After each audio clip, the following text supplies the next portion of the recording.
अच्छा जी, मेवाती ज़ुबान में एक कलाम पेश खिदमत है और उसी स्टाइल में जिस तरह से वो लोग पढ़ते हैं। ये तेल बदन का फुक जागा, ये सांस भी एक दिन रुक जागा। बेड़ा पार उसी का है जो सामने रब के झुक जागा। कितनी दुनिया चली गई और कितनी और भी आवेगी।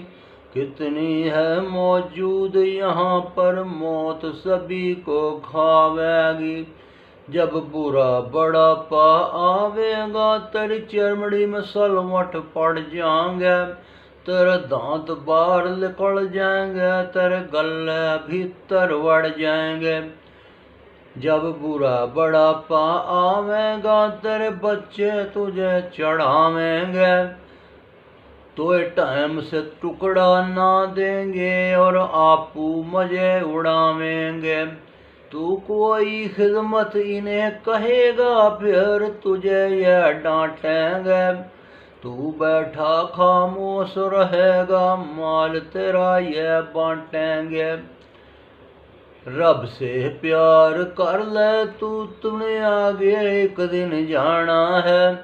तेरे बड़े भी चले गए और तेरा भी नंबर आना है।